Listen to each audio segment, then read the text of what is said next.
Olá, benditos! Você já leu ou já ouviu falar sobre a dieta divina?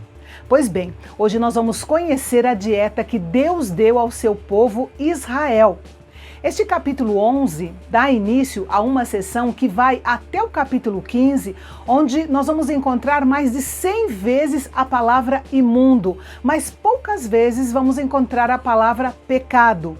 Ou seja, é dada uma ênfase maior à pureza cerimonial do que à pureza moral.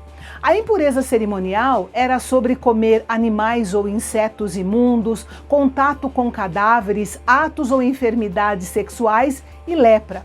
Claro que essa ênfase que é dada à impureza cerimonial nestes capítulos não anula a pureza moral, que é o pecado contra Deus. Desobedecer a Deus é pecado, seja no cerimonial ou no moral.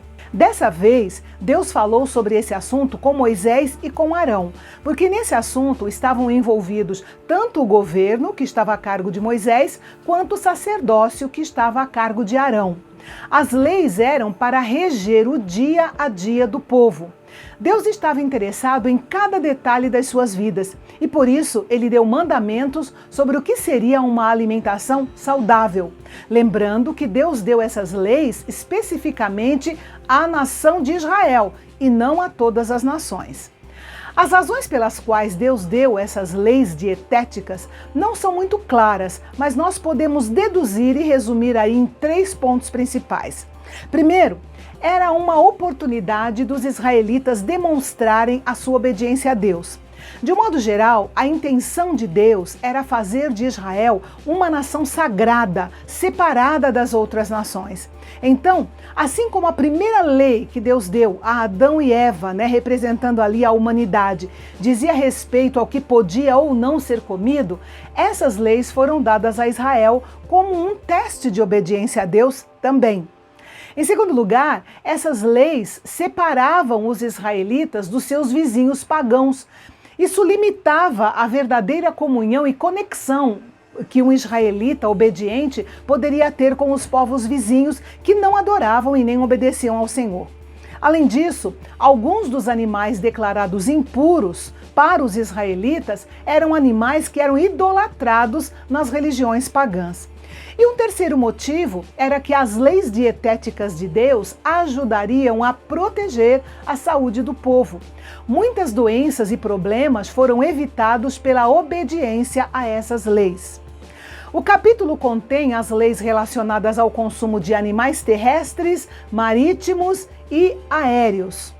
As pessoas que lidassem com as carcaças dos animais imundos estariam cerimonialmente impuras, deveriam lavar-se e manter-se afastado da comunidade, ou seja, fora do acampamento, até o pôr do sol, até a noite.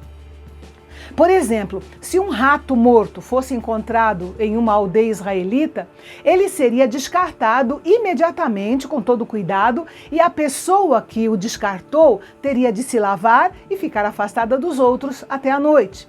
Essa prática ajudaria a prevenir doenças de maneira significativa. Lembrando que impureza cerimonial não é o mesmo que estar em estado de pecado. Nenhum sacrifício era exigido para remediar a condição da impureza cerimonial. Era exigido apenas que a pessoa se lavasse, esperasse até a noite e pronto. Do ponto de vista higiênico, essas leis eram muito importantes. Objetos como uma peça de madeira, roupa, pele ou saco que tivesse contato com o corpo de um animal morto deveriam ser lavados com água.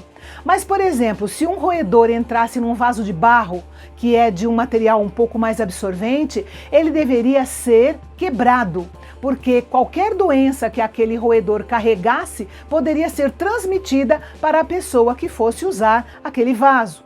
Essas leis faziam com que a família israelita mantivesse um alto padrão de higiene para evitar que doenças e pragas se alastrassem, no meio deles. Com essa dieta divina, Deus reivindicava o direito de falar a todas as áreas da vida do seu povo, incluindo o direito de dizer a Israel o que comer e o que não comer.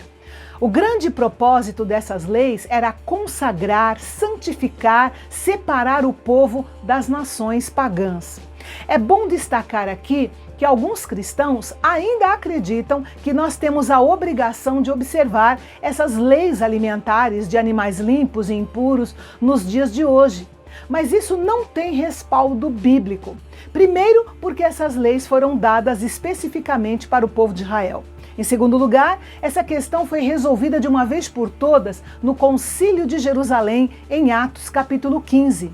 Lá foi determinado que a obediência às leis de Moisés não era exigida dos cristãos.